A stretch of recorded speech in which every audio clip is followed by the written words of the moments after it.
വെളിച്ചം നിഷേധിച്ച നാറത്ത് പഞ്ചായത്തിനെതിരെ LDF പ്രതിഷേധം സംഘടിപ്പിച്ചു. അഴീക്കോട് MLA KV സുമേഷ് നാറത്ത് ഗ്രാമപഞ്ചായത്തിന്റെ വിവിധ കേന്ദ്രങ്ങളിൽ സ്ഥാപിക്കാൻ തീരുമാനിച്ച മിനിമാസ് ലൈറ്റുകളും ഹൈമാസ് ലൈറ്റുകളും സ്ഥാപിക്കേണ്ടതില്ല എന്ന UDF ഭരണസമിതിയുടെ തീരുമാനത്തിനെതിരെയും MLA ഫണ്ട് ലാപ്സാക്കി നിഷേധിക്കുന്നതിനെതിരെയും LDF നാറാത്ത് പഞ്ചായത്ത് കമ്മിറ്റിയുടെ ആഭിമുഖ്യത്തിൽ നാറാത്ത് ഗ്രാമപഞ്ചായത്ത് ഓഫീസിലേക്ക് പ്രതിഷേധ മാർച്ചും ധർണയും സംഘടിപ്പിച്ചു. നാറാത്ത് ഗ്രാമപഞ്ചായത്തിൽ സംഘടിപ്പിച്ച ധർണ CPM മയിൽ ഏരിയ സെക്രട്ടറി സഖാവ് N അനിൽകുമാർ ഉദ്ഘാടനം ചെയ്തു. നാടിന്റെ വികസനത്തിന് വേണ്ടി നിങ്ങൾ ഇതേ കളിയാണ് കളിക്കുന്നെങ്കിൽ ഓരോറ്റ ലീഗിന്റെ നേതാവും ഓരോറ്റ ലീഗിന്റെ മെമ്പറും നാറാത്ത് പഞ്ചായത്ത് കടക്കാനല്ല എന്ന് ഞങ്ങൾ തീരുമാനിച്ചാൽ കടക്കൂല. ഒരു സംശയവും വേണ്ട. പക്ഷെ നമ്മളിപ്പം ജനങ്ങളോട് പ്രതിബദ്ധത പാർട്ടി പ്രസ്ഥാനമാണ്. അതുകൊണ്ടാണ് നമ്മളിപ്പോൾ നിന്നത്. അല്ലാണ്ട് പോലീസിന്റെ ബലം കടിച്ചല്ല നമ്മളിവിടെ നിന്നത്. ഇന്നിങ്ങനെ തീരുമാനിച്ചുള്ളൂ. എന്താ ഇവിടെ പ്രശ്നം? ഓരോ വർഷവും ബഡ്ജറ്റിനകത്ത് 40,000, 45,000, 50,000 കോടി രൂപ തദ്ദേശ സ്ഥാപനങ്ങൾക്ക് നൽകുന്നു. ഗ്രാമപഞ്ചായത്ത്, ബ്ലോക്ക് പഞ്ചായത്ത്, ജില്ലാ പഞ്ചായത്ത് വികസനം നടത്തുന്നു. ഗ്രാമസഭ ചേരുന്നു. ആർക്ക് വീട്, ആർക്ക് കക്കൂസ്, എവിടെ റോഡ്, എവിടെ പാലം, ഏത് സ്കൂള്, ഏത് അംഗനവാടി കൂട്ടായി തീരുമാനിക്കുന്നു. പക്ഷെ ഇപ്പൊ ഇവിടെ സംഭവിക്കുന്നത് ലീഗിന്റെ ഓഫീസിൽ കൊടുത്ത തിട്ടൂരം ആ കടലാസ് വെച്ച് ഇവിടെ ഭരിക്കാൻ ലീഗ് മെനക്കെടുന്നു. ഇതാ പ്രശ്നം. അടുത്തതായി CPI നേതാവ് TC ഗോപാലകൃഷ്ണൻ നിങ്ങളോട് സംസാരിക്കും. പ്രിയപ്പെട്ട നാട്ടുകാരെ, തൊഴിലാളി സഖാക്കളെ, സുഹൃത്തുക്കളെ, നാം ഇത് പുതിയ അംഗത്തിന് തയ്യാറെടുത്തുകൊണ്ടിരിക്കുകയാണ്. കേരളത്തിൽ നിയമസഭാ തെരഞ്ഞെടുപ്പിനുള്ള പ്രവർത്തനങ്ങളുമായി എല്ലാ കക്ഷി രാഷ്ട്രീയ പാർട്ടികളും ജനങ്ങളും ഒന്നിച്ചണിനേരാക്കുകയാണ്.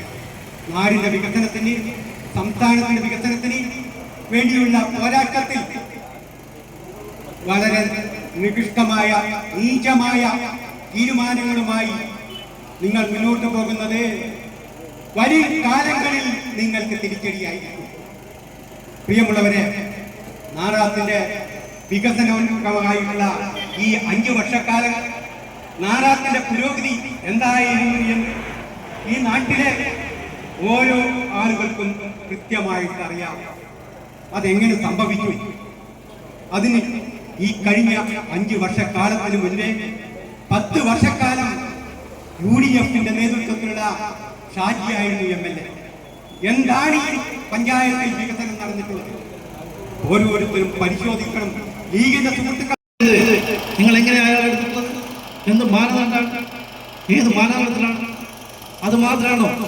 ഈ പഞ്ചായത്തിനകത്ത് എല്ലാ രോഗികൾക്കും ആശ്വാസ കേന്ദ്രമായിട്ടുള്ള ഹോമിയോ ഡിസ്പെൻസറി, ആ ഹോമിയോ ഡിസ്പെൻസറിയിൽ കഴിഞ്ഞ 15 വർഷക്കാലമായി അറ്റൻഡർ ജോലി ചെയ്ത് അവിടെ മരുന്ന് വിതരണം ചെയ്യുന്ന, മരുന്നെടുത്തു കൊടുക്കുന്ന സിന്ധുവിനെ നിങ്ങൾ പിരിച്ചുവിട്ടില്ല.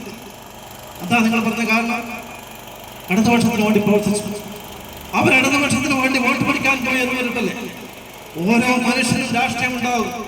ആ രാഷ്ട്രീയത്തെ ചൂണ്ടിക്കാണിച്ച് അവർ ഇന്ന പാർട്ടിയുടെ ആളാണ്, അവർ ഇന്ന പാർട്ടിക്ക് വേണ്ടി പ്രവർത്തിച്ചു എന്ന പേര് പറഞ്ഞ് നിങ്ങൾ പിരിച്ചുകൊടുത്തതാണെങ്കിൽ ഈ പഞ്ചായത്തിനകത്ത് ജോലി ചെയ്ത് എത്ര പേരെ നിങ്ങൾ പിരിച്ചുകൊണ്ടു വരും? ഇവിടെ എല്ലാവരും ലീഗിന്റെ രാഷ്ട്രീയമാണ്. ഇവിടെ എല്ലാവരും കോൺഗ്രസിന്റെ രാഷ്ട്രീയമാണ്. രാഷ്ട്രീയം നോക്കിയിട്ടാണോ നിങ്ങൾ ആളെ നിയമിക്കുന്നത്? അവരവരുടെ കപ്പാസിറ്റിയും യോഗ്യതക്കനുസരിച്ചല്ലേ. ആ ഹോമിയോ ഡിസ്പെൻസറി എന്ന് പറയുന്നത് നിരവധി ആൾക്കാരുടെ ആശ്വാസ കേന്ദ്ര. അവിടെ നിങ്ങളെ യോഗ്യതയില്ലാത്ത, സേവനം ചെയ്യാൻ സാധിക്കാത്ത ആളെ നിയമിക്കുക. പ്രിയപ്പെട്ടവരെ, അങ്ങനെ ഓരോ രീതിയിലും ഈ പഞ്ചായത്തിനകത്ത് വല്ലാത്ത രീതിയിലുള്ള കാര്യങ്ങളുമായിട്ട് മുന്നോട്ടേക്ക് പോവുകയാണ്. അധികാരം എന്ന് പറയുന്നത് ഇവിടെ സൂചിപ്പിച്ചല്ലോ. വോട്ടിന്റെ ഭാഗമായി പണം കൊടുത്ത് വോട്ട് വാങ്ങിയും വർഗീയ കക്ഷികളുടെ വോട്ട് വാങ്ങിയും നിങ്ങൾ വിജയിച്ചിട്ടുണ്ട്. ആ വിജയത്തെ ഞങ്ങൾ അംഗീകരിക്കുന്നു. പക്ഷേ ആ വിജയത്തിൽ, അതിന്റെ അഹങ്കാരത്തിൽ ഈ പഞ്ചായത്തിനകത്ത് എല്ലാ തോന്നിവാസവും ചെയ്ത് മുന്നോട്ടേക്ക് പോകാം എന്നാണ് നിങ്ങൾ കരുതുന്നതെങ്കിൽ അതിനെ തടയിടാൻ ഇവിടുത്തെ ജനങ്ങളെ അണിനിരത്തി ഞങ്ങൾ മുന്നോട്ടേക്ക് വരും. നിങ്ങൾ നോക്കൂ, ഈ പഞ്ചായത്തിനകത്ത് ഉണ്ടാകുന്ന വിഷയങ്ങൾ ഇവിടെ കണ്ണാടിപ്പറമ്പ് ദേശസേവ യൂത്ത് സ്കൂളിന്റെ മുന്നിൽ അവിടെ ആ നഗര വികസനം, നഗര സൗന്ദര്യവൽക്കരണം എന്ന പദ്ധതിയിൽപ്പെടുത്തിയിട്ട് അവിടെ ഒരു നടപ്പാത നിർമ്മിക്കുകയാണ് MLA പദ്ധതിയിൽപ്പെടുത്തിയിട്ട്. ആ നടപ്പാത നിർമ്മിക്കുമ്പോൾ ആ നടപ്പാതയ്ക്കെതിരായിട്ട് ആ നടപ്പാതയിലൂടെ അവിടെ വഴി കൊടുക്കാൻ വേണ്ടി പാടില്ലാതെ കോൺഗ്രസിന്റെയും BJPയുടെയും നേതാക്കള് ഒരുമിച്ച് പോയിട്ട് പരാതി കൊടുക്കുന്നു. എന്താ ഐക്യം? ആ ദേശീയ യൂത്ത് സ്കൂളിനകത്ത് 1500ഓളം കുട്ടികൾ പഠിക്കുന്നുണ്ട്. ആ 1500ഓളം കുട്ടികൾ കടന്നു പോകുന്ന വഴി തടസ്സപ്പെടുത്തണം, അവിടെ വഴി കൊടുക്കരുത് എന്ന് കോൺഗ്രസിന്റെയും ലീഗിന്റെയും നേതാവ്, BJPയുടെ നേതാവ് ഒരുമിച്ചിട്ട് PWDയിലും മറ്റു സ്ഥലത്തും പരാതി കൊടുക്കുക. ആ പദ്ധതി അവിടെ നിൽക്കുക. എന്തേ ഭരണസമിതി ഇടപെടാത്തത്? എന്തേ പഞ്ചായത്ത് ഇടപെടാത്തത്? Kannadiparamba government higher secondary school, ആ സ്കൂളിനകത്ത് മറ്റ് രാഷ്ട്രീയ പാർട്ടിക്കാർ വേണ്ട എന്ന നിങ്ങളുടെ അഹങ്കാരത്തിന്റെ ഭാഗമായിട്ട് ലീഗും കോൺഗ്രസും അല്ലേ അവിടെ PTA നിയന്ത്രിക്കുന്നത്? ആ PTAയുടെ ഭാഗമായിട്ട് ആ സ്കൂളിനകത്തുണ്ടായിട്ടുള്ള വിഷയങ്ങൾ എന്തൊക്കെയാ? 9ാം ക്ലാസ് കുട്ടികളെ 10ാം ക്ലാസ് കുട്ടികൾ റാഗ് ചെയ്യുന്നു, മർദ്ദിക്കുന്നു, ഭീഷണിപ്പെടുത്തി പണം വാങ്ങുന്നു. എന്നിട്ട് സംഭവം പുറത്തറിഞ്ഞപ്പോൾ അത് ഒതുക്കി തീർക്കുന്നു. ആ ലീഗിന്റെ ഇവിടുത്തെ ലീഗിന്റെ പ്രധാനപ്പെട്ട നേതാവ് നാട്ടുകാരെ സുഹൃത്തുക്കൾ, ഇത്തരമൊരു സമരം നടത്താനിടയായ സാഹചര്യം നേതാക്കന്മാരോട് സൂചിപ്പിച്ചിട്ടുണ്ട്. വളരെ വ്യക്തതയോട് ഒരു കാര്യം കൂടി ഇവിടെ സൂചിപ്പിച്ചു. ഈ കേരളത്തിലെ എല്ലാ പഞ്ചായത്തുകളും, പഞ്ചായത്ത് ആര് ഭരിക്കുന്നു എന്ന് നോക്കാതെ എല്ലാ പഞ്ചായത്തിലെയും ജനങ്ങളുടെ താല്പര്യങ്ങൾക്ക് വേണ്ടി ഫണ്ട് വിതരണം ചെയ്യുന്ന ഒരു സംസ്ഥാന സർക്കാർ സഹോദരന്മാർ, പഞ്ചായത്ത് ഓഫീസിലേക്ക് നടന്ന മാർച്ചിന്റെ മുദ്രാവാക്യങ്ങളെ കുറിച്ച്, പഞ്ചായത്ത് ഭരണസമിതിയുടെ തെറ്റായ നയത്തെക്കുറിച്ച്, ചില തീരുമാനങ്ങളെക്കുറിച്ച് വളരെ വിശദമായി CPIMന്റെ മയ്യിൽ ഏരിയ സെക്രട്ടറി സഖാവ് N അനിൽകുമാർ ഉൾപ്പെടെയുള്ള ഇടതുപക്ഷ ജനാധിപത്യ മുന്നണിയുടെ നേതാക്കന്മാരോട് വിശദീകരിച്ചിട്ടുണ്ട്.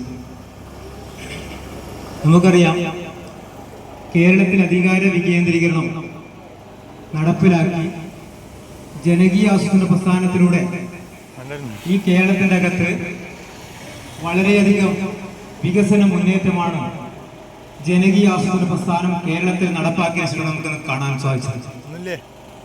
ജനകീയ ആസൂത്രണ പ്രസ്ഥാനം ഈ കേരളത്തിൽ നടപ്പിലാക്കിയപ്പോൾ നാളാത്ത് പഞ്ചായത്തിന്റെ അന്നത്തെ ഭരണസമിതി ശ്രീ K നാണുവാട്ടനാണ് അന്നത്തെ പഞ്ചായത്ത് പ്രസിഡന്റ്. തളിപ്പറമ്പ് ബ്ലോക്കിന്റെ മെമ്പർ അന്ന് EK കരുനാട്ടനാണ്. ജനകീയാസൂത്രണ പ്രസ്ഥാനം എങ്ങനെ നടപ്പിലാക്കണം, ഏത് രീതിയിൽ നടപ്പിലാക്കണമെന്ന്